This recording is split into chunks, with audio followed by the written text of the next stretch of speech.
Hello, pre-calcers and IB math students. We are now going to start our study of calculus. Welcome to calculus. So we're going to go through this beginning topics of calculus fairly quickly. So we're going to start with an introduction to limits. That's the first topic in calculus, and it's kind of fun to play around with limits. So what we're going to do first is I'm going to show you some examples using graphs with limits and seeing if we can figure out what the limit is, and then we'll move into using our calculator to find limits. So what do I mean when I say limits? And when I write something like this, the limit as x approaches 3 of f of x, what do I really mean? Well, let me draw a function for you here. Here I am at 3, and that y value, we'll say that's 1. So I've got a function here, and when I say the limit as x approaches 3, so we would write this or say this in English, the limit as x approaches 3 of f of x. So what is the limit as x approaches 3 of f of x? What I'm really saying is, what y value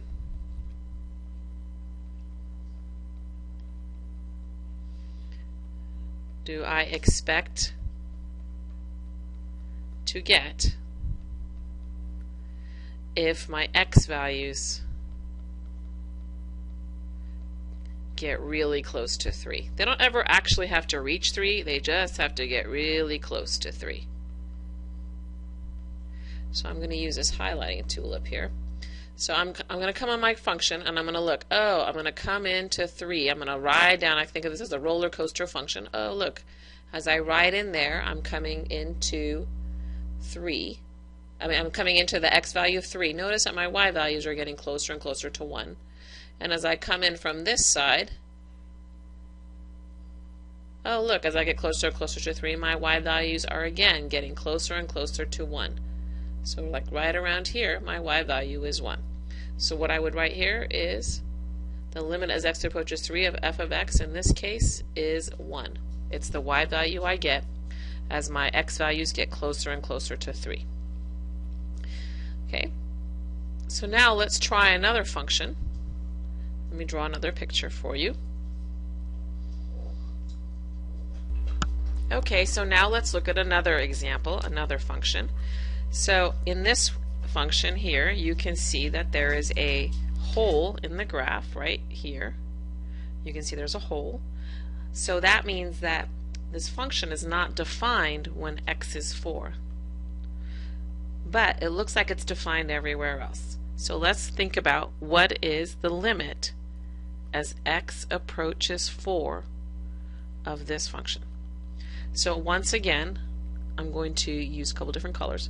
So I'm going to look at what happens as I come into 4 from the left and right of 4. So as I ride, I think of the function as roller coaster. I'm riding the roller coaster from the right, and you can see that the y value I'm coming into, the y value is 2.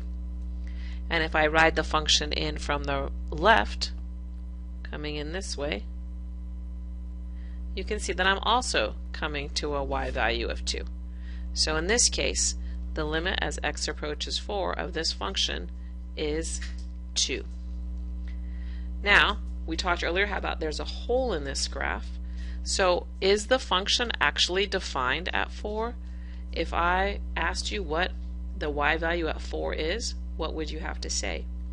You would have to say that it does not exist, because there's a hole in my graph. It is not defined at that point. This function is not defined at 4. And by the way, this is going to come up fairly often, so you are allowed to abbreviate D and E, does not exist. And you should be thinking of Lindsay Lohan and Mean Girls right now, if you remember that movie when she had to find a function, a limit, and it did not exist. Let's do one more before we move on to finding these on our calculator.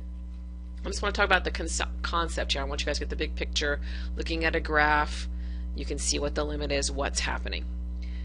Okay, so now let's look at another function. And this one I'm going to say 2 a closed-in circle there and then here. So here is my function. And what do you notice about this function? Hopefully what you notice is that it's got two parts. This is called a piecewise function because it's broken up into two pieces. So now what we're going to do is we're going to look and see what happens as I come in really, really close to 2. What is the limit as x approaches 2 of this function? So just like we did before, we have to look at what happens as we're riding this function roller coaster from the left and from the right. So let's look at from the left first this time, so it's different. I'm riding this roller coaster. I'm riding down it. Whee! I come in, and as I get closer and closer to 2, it looks like my y values are getting closer and closer to also 2. So I would have to look at it from the left and the right. So what we're going to do first is we're going to write this, since it's a piecewise function and it's broken up into its two pieces at 2, we have to look at it from the two sides at 2. So as we came in from the left side of 2, so when you see this notation 2 minus doesn't mean negative 2, it means from the left or negative side of 2.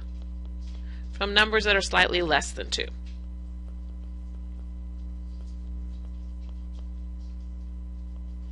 So as we rode our roller coaster with our little red marker here, we saw that we were coming in to a y value of 2. Of course now, since it's a piecewise function, we've got to look at the other side also.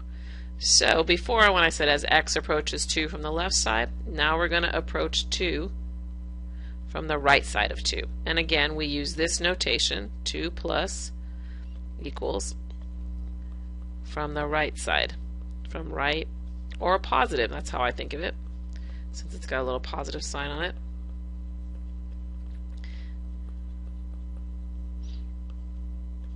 Okay, so as we come in from the right or positive side of 2, so I'm writing this function in towards 2, towards an x value of 2, not a y value of 2. And I forgot to label the y value here, sorry. And I wanted to see what my y value is. So as I'm coming in, even though it's not defined right there, because that is an open circle, you can see that my y value is negative 2. So in the other example, the earlier example that we did, let me scroll up and show you. You can see that when we came in from the right and from the left, on the green and the red arrow, our arrows would have met if there hadn't been that circle there, and they would have met at 2. In this case, can you see how the green and the red arrows will never meet? Since they never meet, the limit does not exist. So that's how I think of it. Roller coasters, the red arrow is never going to meet the green arrow. Mathematically, what we say is that the limit as x approaches 2 from the left of f of x does not equal the limit as x approaches 2 from the right of f of x. Therefore, and we can use the three triangles to mean therefore, the limit as x approaches 2 of f of x does not exist. And remember, you can use D and E for does not exist. So those are some basic concepts, looking at graphs to see what's happening. Basically, all we're trying to do is trying to figure out what y value would we predict will happen as we get closer and closer to a given x value. What y value are we predicting as we get closer and closer to 2? Well, we can't predict in this case because they're separated. Two different y values. Here, we're predicting that as we come in on the green arrow and we come in on the red arrow, they're going to meet at 2. They don't actually meet, but remember, we're not actually reaching 4, we're just getting really, really close to 4. Okay, so now let's go and try a couple of these on the calculator and see what happens. Okay, I've got this worksheet here that we're going to work our way through. We're going to start with the first one here, which is the limit as h approaches 0, 1 plus h squared minus 1 over h. So the first thing you should be thinking about is, oh, I have a problem. I'm going to have 0 in the denominator. So now you're already wondering, is it even possible to do this? So what we're going to do is we're going to graph it and see what happens. Right now I'm predicting like, oh, I have a 0 in the denominator, I have a number in the numerator, because if I substitute in 0 for h, I'm going to get, oh, actually I'm going to get 0 over 0 and 0 in the numerator. So this is what we call an indeterminate form. And so what we're going to do is we're just going to graph these and see what's going on. So we're going to go to the graphing calculator. I'm going to enter in our graph. Remember, we can't use h, so we have to use x. So it's going to be 1 plus x. And remember to shift outside the parentheses before you, oops, my parentheses went away there. Let's put those back in. Before you hit the x square button, otherwise it'll just square the x. And then it was minus 1. So I'm going to need parentheses on this whole thing. Otherwise it will just, when I divide by the x right now, it will just do the 1 divided by x, x. Oh, look at what I got. I did not get at all what I expected. I expected that there would be a problem at 0, but look, it looks like there is something going on here. That function actually exists as 0. But what do you know? You know that 0 is not in the domain, because I cannot have a 0 in my denominator. So what we are going to do now is we're going to look at the table to see what's happening here. Look at a table of values. So the way we do that is you hit the Control and the T key. And look, lo and behold, you get a table of all the x and y values. So the x values are in the column labeled x, and the y values are in the column labeled f of 1. And you can see right here that at 0, something weird's going on. It's undefined. So, do you remember the one we did, the example I did earlier where there was a hole in the graph? It looks like there's something like that going on here. There's some sort of hole at the x equals 0 value. And I can't quite tell what my y values will approach, what the limit as x approaches 0 will be for this, because on the left side of 0 it looks like it's 1 on the when the x is negative 1. On the right side of 0 it looks like it's 3. But remember, I have to get really, really close to 0, and 1 and negative 1 are really not that close to 0. So what we're going to do is we're going to edit our table. We're going to choose Menu, Table, Edit Table Settings, and let's start at a number really, really close to 0, but a little bit less. How about 0.005? And then we're going to take really small steps towards 0. So let's do, how about 0. Let's do one more 0 than we had before and make it, let's do 5 again. And then we're going to say OK.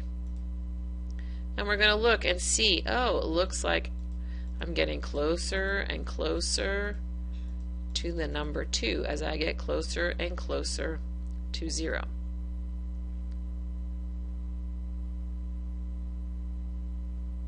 So here's where 0 is. It's undefined. Just to the left of it, when I'm slightly less than 0, I have a value of 1.9995.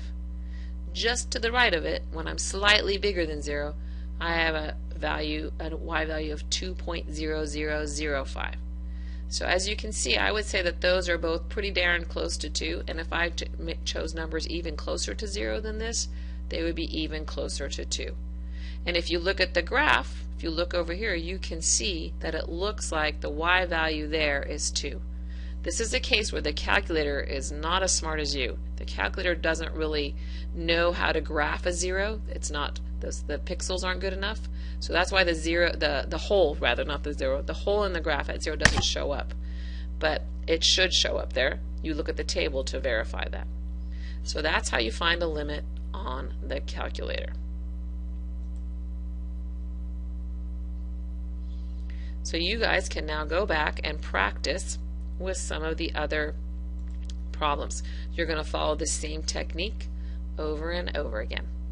And after a while, on some of the problems, you're supposed to look for a pattern. So you'll look and see if you notice anything in particular.